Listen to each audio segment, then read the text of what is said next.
I'll tell you what, if this happens, this could be game-changing. This could be huge. Look at all that money. Look at all that money. 5 minutes later. I've hit continue twice and he's pulled out.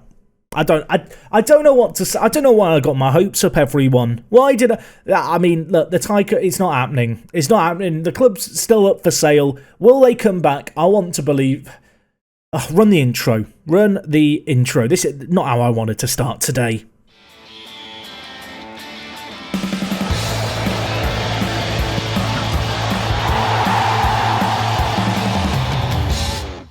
What is going on, guys? Jack here, and welcome back to episode number 16 of Park to Prem here with Lincoln City. Today we start on the profile of who I'm hoping is going to be a star man for us. We have here Moon El Idrissi. He is a former French under-21 international who was playing at, Ajaccio until a few years ago, where Hibernian picked him up for 1.4 million. Just 2 years later, he was released on a free transfer, and without a club, we've snapped him up. I think he looks really, really, really, really good. That's how good I think he is. I think he could be top draw for us. He is a little bit injury prone and he doesn't like important matches, but at least, according to my scouts, he is going to be consistent. So, a bit of a concern, I suppose, on the injury front, although all things considering, it's not exactly an injury history filled to the brim with major injuries to worry about. And I think alongside Sims, he's going to be very good. And I think Sims maybe got the memo that we were looking for new players, because he scored 5 goals in the first 5 games of the season. He won Player of the Month, did Ellis Sims, in League One. He has looked absolutely top draw, and to be honest, we're looking pretty good ourselves. So let's talk about the fixtures since you were last here. Of course, we started the season with the game against Sunderland, and following on from that, we didn't have necessarily the easiest run of games. We did come through against Southend and win 2-0 though in the first of this little run of games. Hayden Muller getting on the score sheet was superb. The centre-back, of course, the replacement for Quansah, dare I say, getting on the score sheet, doing Quansah things. Sims then scored not long later into the second half. In the very next game against York, however, despite winning 3-1 and Sims and Muller and Willis getting goals, I wasn't that convinced by us, to be honest, and sadly for us, Hayden Muller, the new Quansah, scored 2 goals in 2 games, and then he went and got injured. He's torn an abdominal muscle, out for between 4 weeks and 2 months.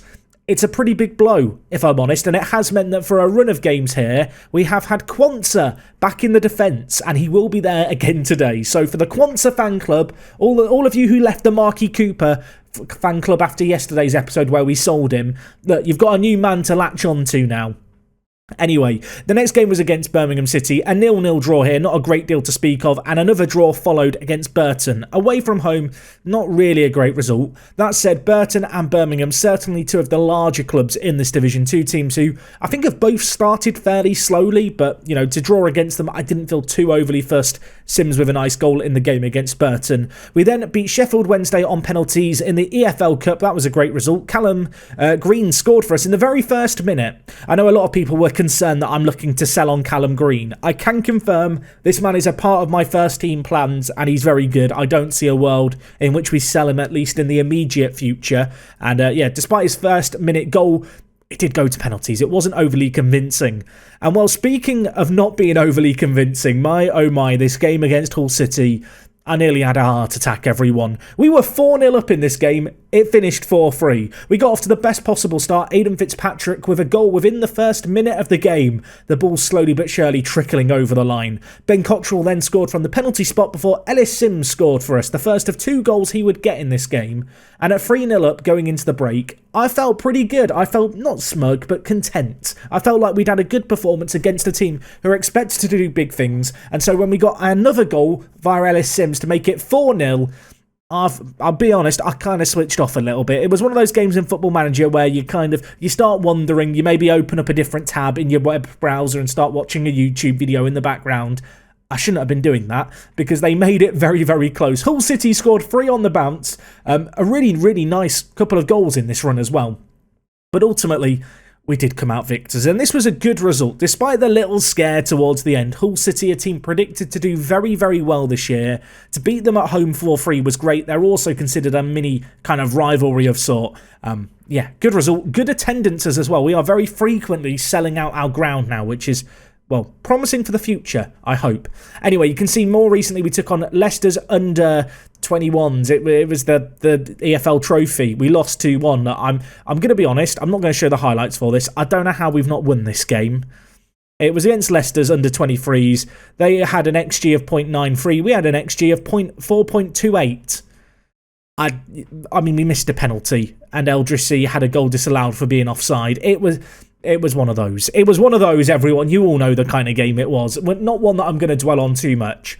Anyway, you might wonder, with Eldrissi joining the club, has there been any other transfer business? And the answer is, on the ins, no. But I did make one sale on the outs, and it was a fairly significant one. Luke Rumble has left us to go to Crystal Palace for 2.2 million. This was a guy who you may remember we signed from Stockport just last year for £200,000. He sat in the under-23s. He did okay for us. You know, he did get called into the England setup, although he didn't actually get any youth caps with the under-18s team. And so when Crystal Palace announced some interest, I thought, how much money can I milk them for here? It was one of those scenarios where you think, oh, I didn't really plan on selling him, but if they can offer enough, I'll let him go. They've offered 2.2 million. I can't turn that down. He's 19 years old. He might end up having a ton of potential and being an absolute world beater. But he's not a player who's featuring regularly in the first team now, and I feel like 2.2 million gives us a little bit of money to flex.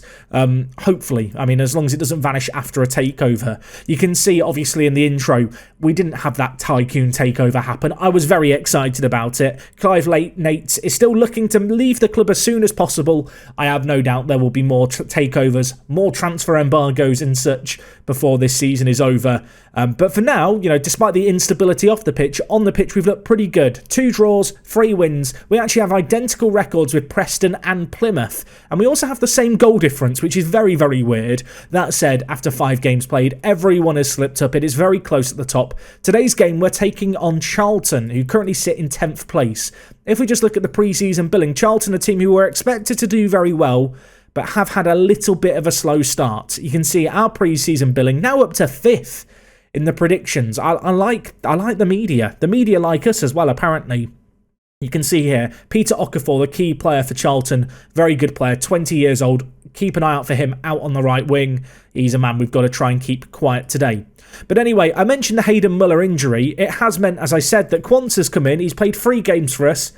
6.63. It's not great. It's not great. I feel like since Quanta's come in, we've looked a bit more wobbly at the back. I have continued to experiment with the team as well and rotate things around. I feel like we're still looking for that winning formula. I want to give plenty of players opportunities, including the likes of Hiram Boateng, who has had 2 appearances on off the bench. Today, we're going to give him a start and see what he can do. And there's a few other players like that where I want to give them a chance to shine. You'll notice in terms of the general team shape, I have actually reverted back to how we set up for last season, which does mean that, we were without a few players like Willis. But the reason for not having Willis in the team for today's game is he's on international duty. Yes, half our team has gone on international duty. Okay, it's a bit of an exaggeration, but a lot of the team has gone in international duty, including Ross Humphreys, who I believe is on international duty with England, which is a little bit exciting. Humpty Dumpty himself. Yes, he is in the first team this year. He's not made any appearances for this year. We'll await with bated breath and see how he gets on playing for England. I'm very excited for Humpty Dumpty, though, and I think he will get some minutes this year. I haven't loaned him out this season. He's going to play. Anyway, Quanta and Cabango at the back, coming in goal. You know what? It's a bit of a shake-up with Muller injured, but it's still a very familiar defensive setup. In terms of the 4 attacking players, it's the same setup that we ended last season with. Of course, Teddy Jenks and Boateng, 2 players who joined us on free transfers, who I think are very capable. Hopefully, they're going to do the business for us today. Elsewhere on the team, you'll notice that Eldrissi is going to start on the bench for us today. I really like this guy. I feel like we need a nickname for him. If we just do compare him with Sims, it's undeniable that he's a better player than Sims. It's very difficult to argue otherwise. Yes, he's not quite as quick, but he is far kind of more well-rounded. I did give him a game for Leicester, or rather against Leicester in the most recent game, but he didn't really shine. He's only just joined the team. I don't feel I need to rush him in just yet. Sims has 5 goals in 5 games, but in terms of impact sub, he's definitely an option there for us. Anyway, let's get into this game, shall we? Let's submit the team. Let's hope for a good result. It's been a nice little start to the season. I think on the whole we've looked particularly threatening, to be honest, going forward. Defensively, I think there's a few question marks to be asked. I was hoping that everyone would step up and that Muller would be this kind of immediate difference maker at the back. But of course, this kind of torn abdominal muscle injury does leave us with a little bit of a, I don't want to say an issue, but Quansah being in there probably isn't of the quality of, you know, a League One championship team, which is what we're aiming towards.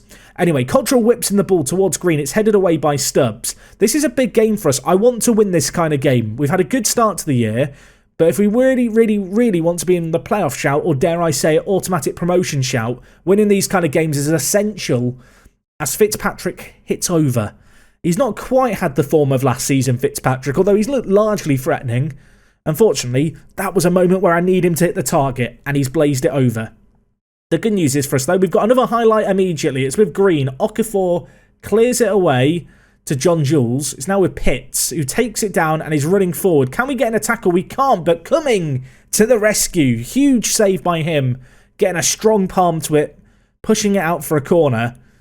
Now can we deal with it? Quansah's in there. This should be fine. We should be dealing with this no-nonsense. And you know what? Cumming doesn't need any defenders to help him. None of that business. He's going to do it all on his own. He's a blooming superhero.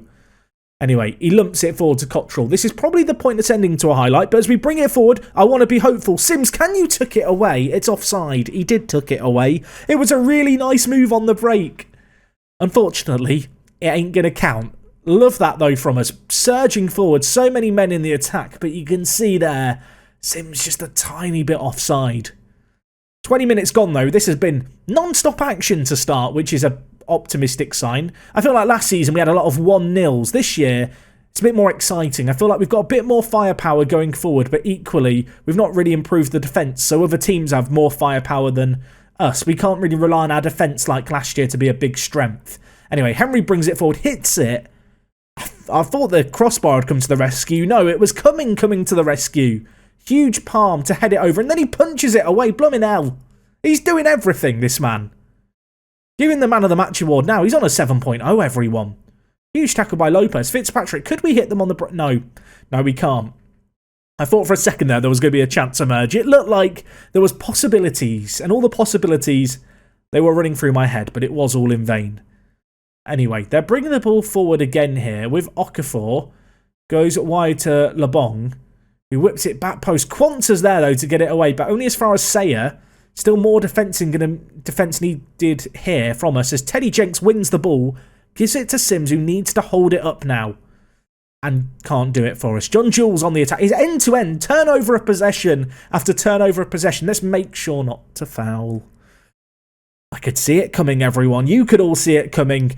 I tell you what else I can see coming. Our goalkeeper, he's going to make a save. I believe in him. LeBong steps up. Can he bail out Lopez? No, he can't. He can't. Oh, Lopez. Lopez. He was having a good game until that point as well, but unfortunately, just a silly foul to give away. I mean, I will apologise for the graphic just being in the way there. I need to contact the broadcast company. We need to work on our graphics position there, because that is an issue on penalties when I can't see what's happening. Anyway, Rowley with the ball for them at left back. Still plenty of time left in this first half. I thought as we entered this game in under the 10-minute mark of the recording, I was going to be in for a shorter episode, but the way that this match has played out thus far, we're going to be here for a while yet, it feels like, as the ball's whipped in and Pitts just tucks it away.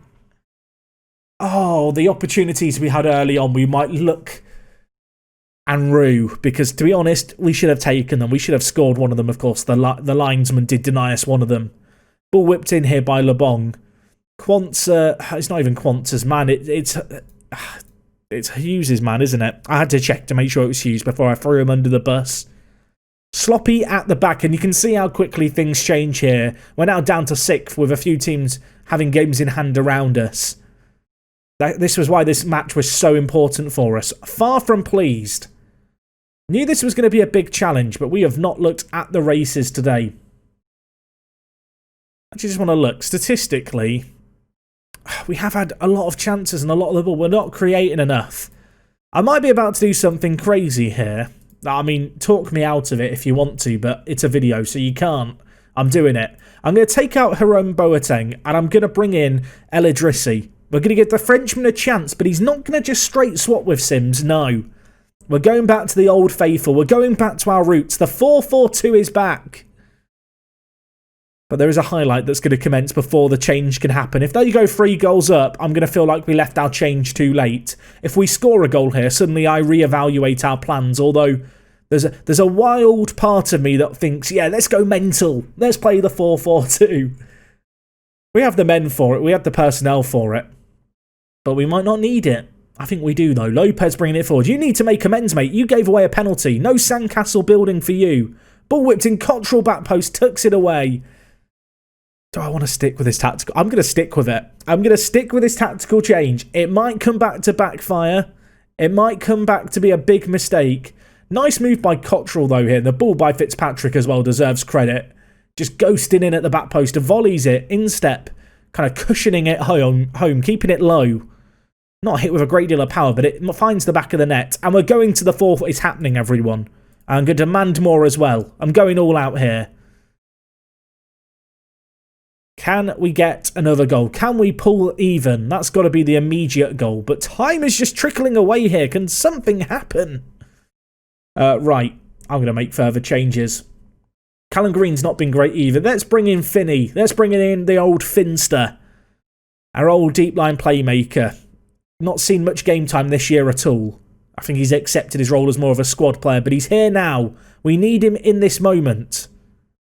Ball lumped forward, headed away, but only as far as LeBong. If Charlton get another one with 10 minutes left, you'd have to say it's a very, very tall order. John Jules with the ball here, hits it, finds the back of the net, and that's not what we wanted to see, is it? All right, Cottrell, Fitzpatrick, go on attack. I'm actually going to swap them round. So they're playing on their stronger feet. And you know what? We're at that point in the game where we might as well try and, lump it forward a little bit. Let's lump it over the top. Screw it. We need goals, not sexy possession. It doesn't matter how we get them. And Cumming has a very, very good kicking. Please don't let me down here. I mean, El Idrissi's let me down there. I'm concerned that he's on a booking and he could get sent off here.